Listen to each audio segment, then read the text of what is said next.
boats up, water, something, whatever. Business is messy and unpredictable. Sometimes lonely. So lonely. So lonely. And inspiration can often come from really weird places. We pick up where the bullet point blogs and the highlight reels leave off. We start with the stories. Welcome back to So Here's My Story. I'm Jody. I'm Elliot. And Elliot's back from Japan. Yes, You've been gone a really long time. It's been like a month since I've seen you.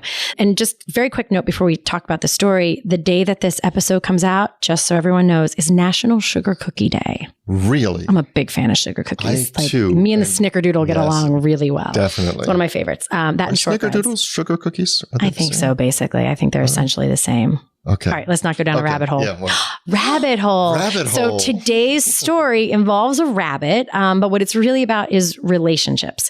It's actually a really deeper dive into relationships not just being a means to an end, but an end of themselves. Yes. So one quick announcement, important announcement Very of important. something coming up. If you are anywhere near or around the Baltimore area, and I know so many of our listeners are far, far, far, far, far away, but anyone close enough to get here, July 18th, we are having a local, So Here's My Story, first ever happy hour, Yes. July 18th.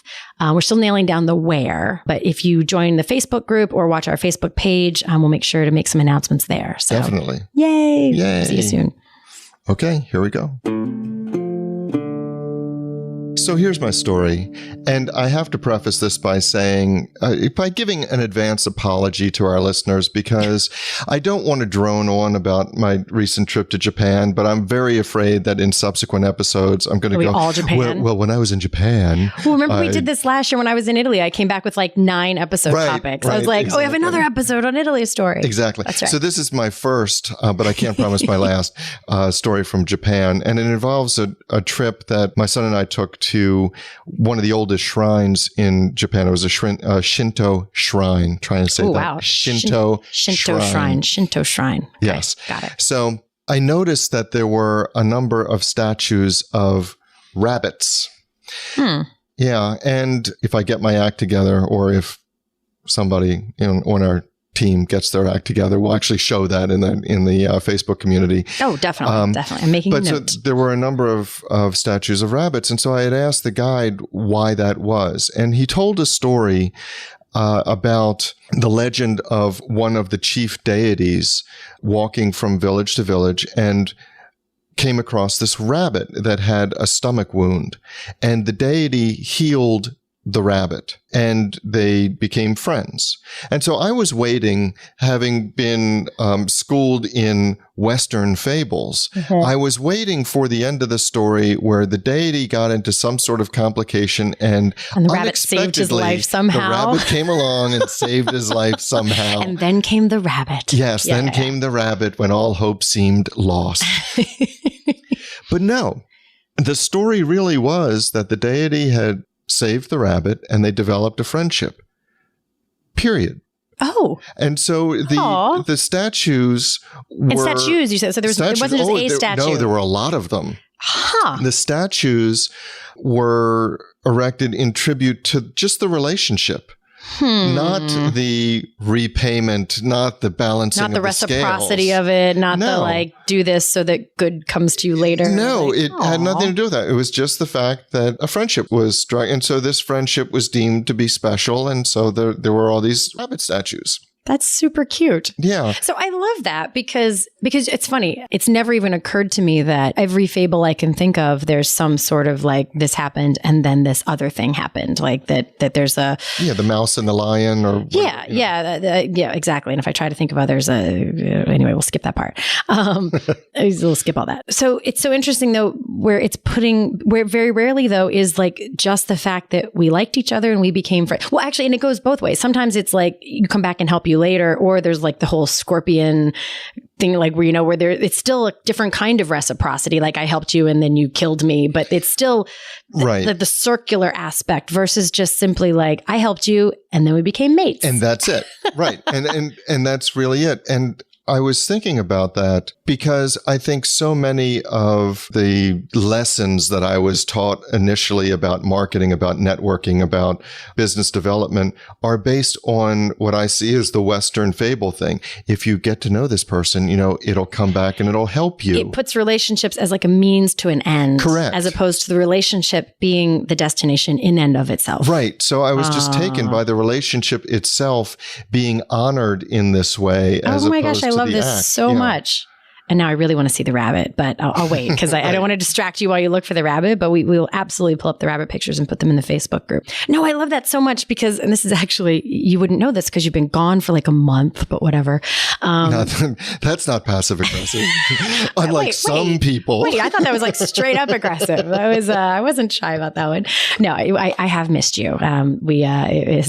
There's been lots of stories. I'm like, I have to tell Elliot about that. And this is one of them. So I actually just had a scenario sort of like this happen, not sort of like that, but it's the opposite of this, where I belong to an organization that is very relationship based. It's business. The whole point of it is building tighter, deeper relationships with other trusted business people. Mm-hmm. And then, yes, of course, some business development might come of that, sure. Just helping each other, just knowing good people. But it is fundamentally at its core a relationship-based organization. Mm-hmm. And apparently someone who's considering joining just started like cold calling all the people who are current members of this group to pitch them their thing. Not to ask them about joining the group. Oh no, I'd have no problems. If somebody wanted to call me and say like, "Hey, how do you like being in this group?" Right. I'd be fine with that. Yeah, in fact, sure. I do good due diligence. Yeah. And it says to me, you're somebody who cares about, but this person is completely missing the relationships aspect of it and just jumping right over to like, can you help me? Like, will this be helpful to me? What can I get out of this? So he's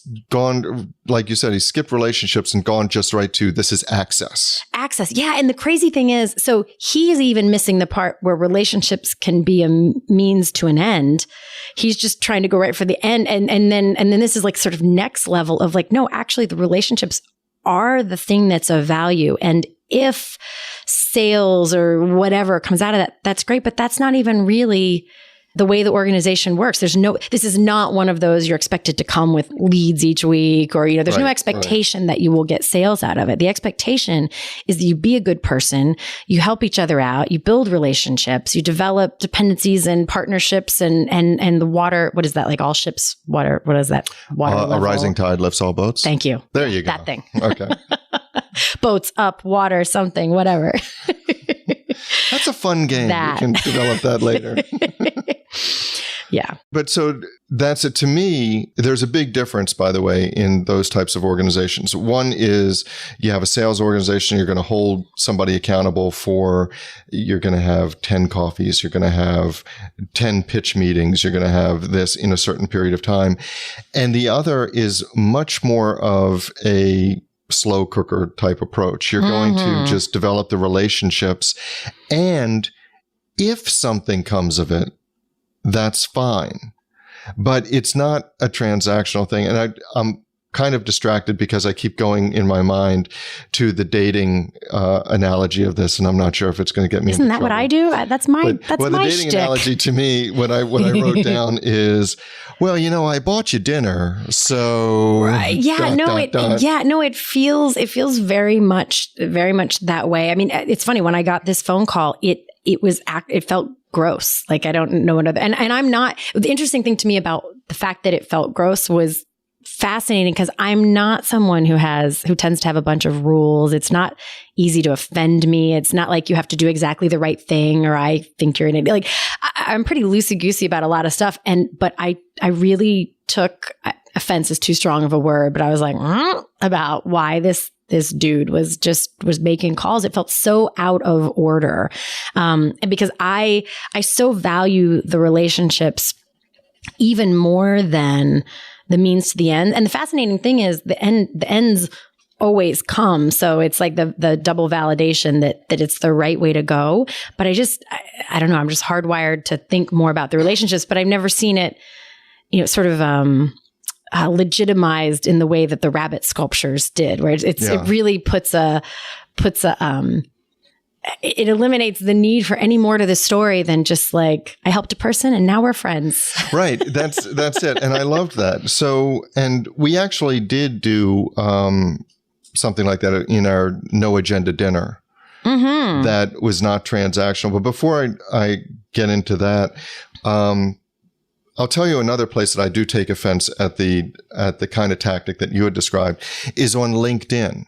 I know LinkedIn is, of course, a business platform. Sure. I understand that.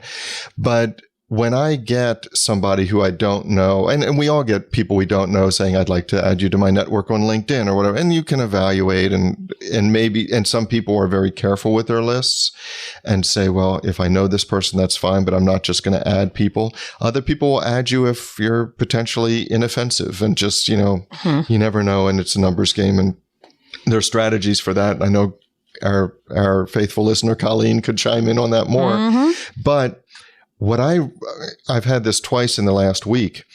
I've gotten an inbox message or whatever they're called from somebody at LinkedIn. I don't know the person, and it's an immediate pitch. Mm-hmm. Hi, could you use our SEO services? Could you use this? It irritates me beyond all boundaries. I used to get those occasionally. Now that I have our podcast, like more predominantly in my description or like in my little summary or whatever, probably 4 times a week, I get a message from someone who is either pitching themselves or someone is pitching someone to be a guest on our podcast. Yeah, I'll get that as well. So clearly they have really listened to our show. Oh, absolutely. And noticed how often they're like, I think this person or, I think I would be perfect for your show. I'm like, really? Yes. Really? Guest after guest like after all guest. Of our That's guests what we do. That like, it's such a turnoff. And so a few of them I've actually it depends on what mood I'm in. I either ignore them or I'm like, yeah. No, I'll shoot back generally because I really don't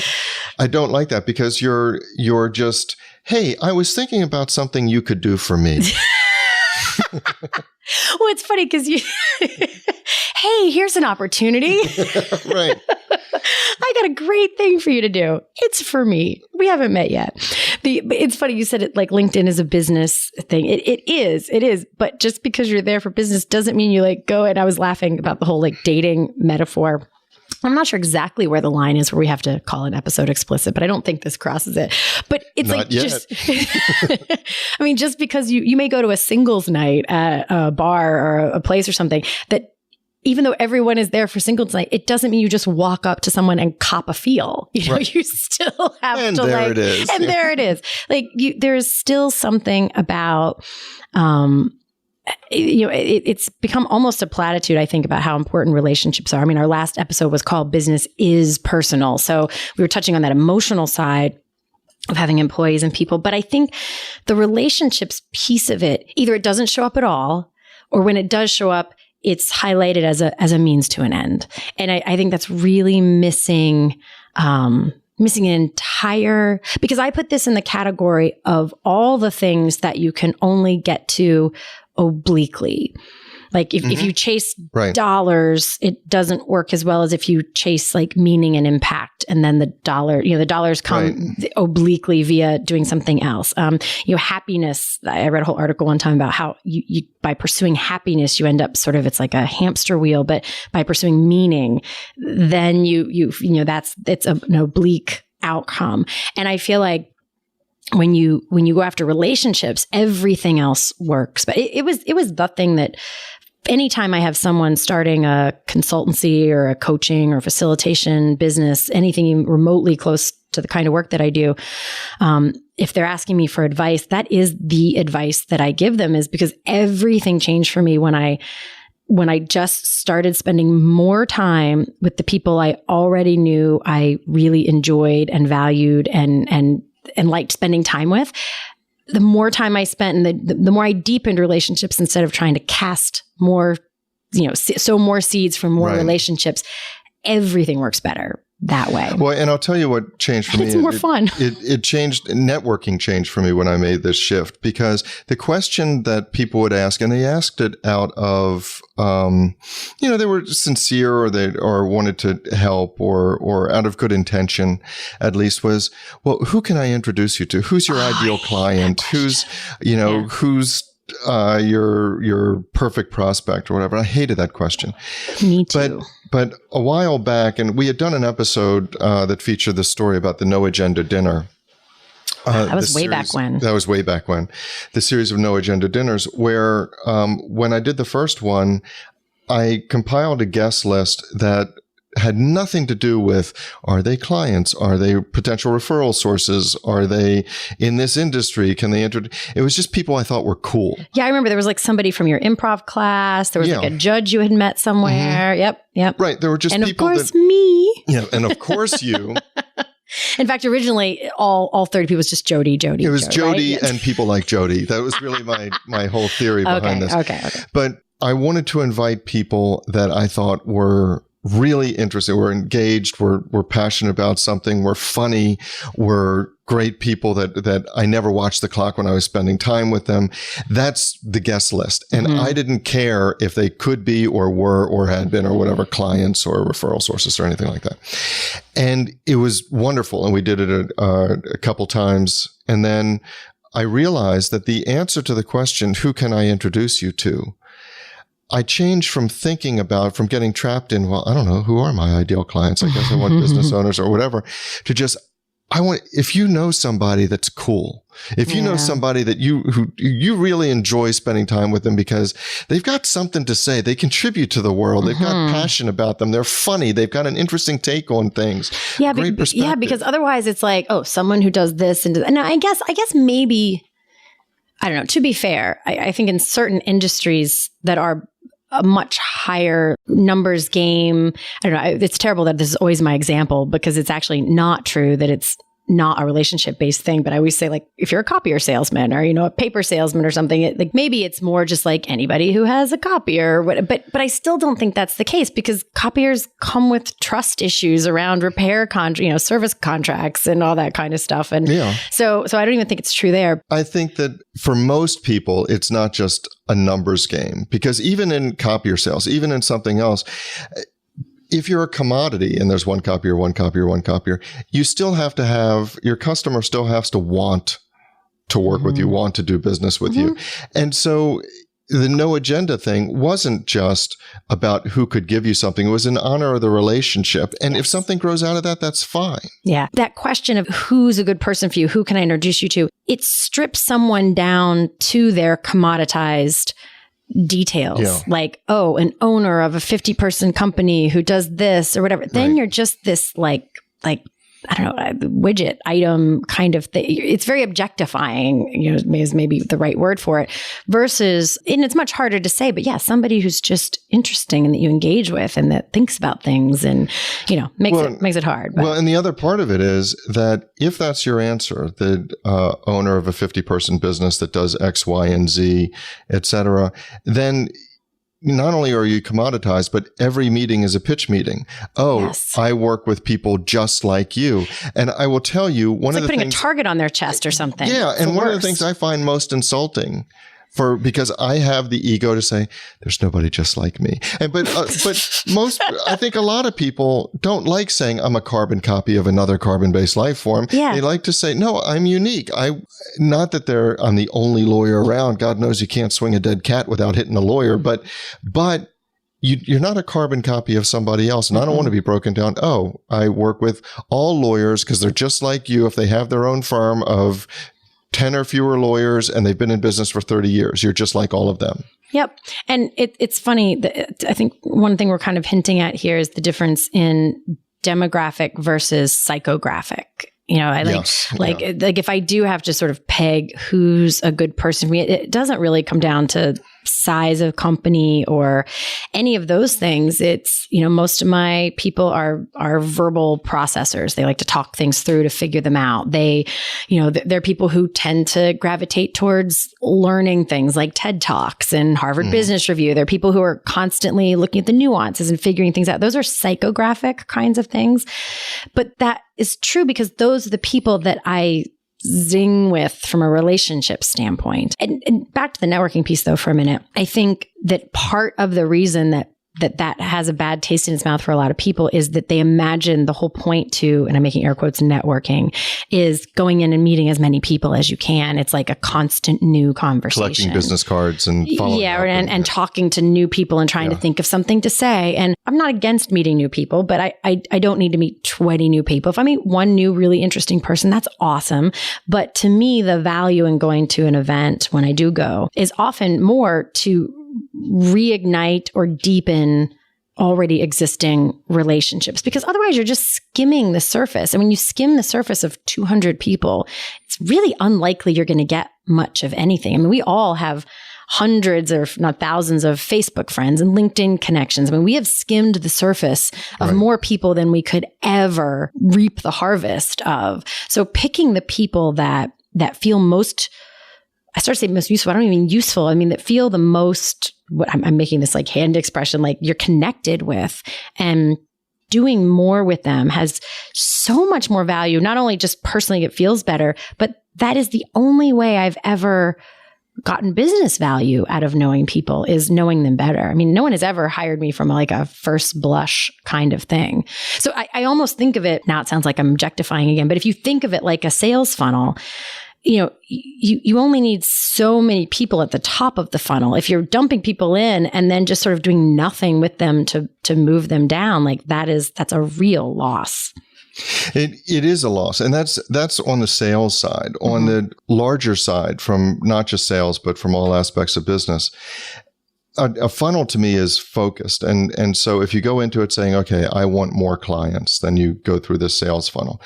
But a lot of times for me with networking, it's not just more clients. I don't know how my business is going to grow. I don't know what's going to be of interest to me. I don't know what new idea I'm going to want to take back, like pollinate my business with, that somebody else is doing this. I like that, pollinate. And I want to be exposed to new ideas. And so I want to be exposed to what other people find interesting, what they found incredibly painful. That's one of the things I love about the podcast, because we tell the stories like that. And it's one of the reasons, shameless plug, that I'm really excited about the upcoming happy hour. July 18th happy hour? July 18th happy hour. Would you be referring to the July 18th? I am. I'm referring to the July 18th happy hour. Because we have people, and for a number of them, we've shared with them and gone back and forth in the Facebook group.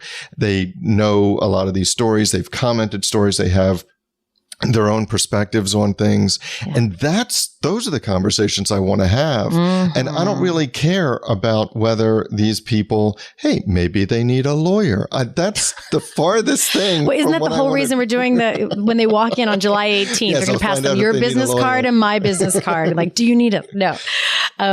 No, exactly. It's funny. Actually, if you think about it for a second, this episode, this thing we're talking about here, is the entire reason we started this podcast, is because these conversations that you and I used to have over lunches and breakfasts and oysters, drinks, whatever, were the kinds of conversations that you don't get to have at every random networking event. Right.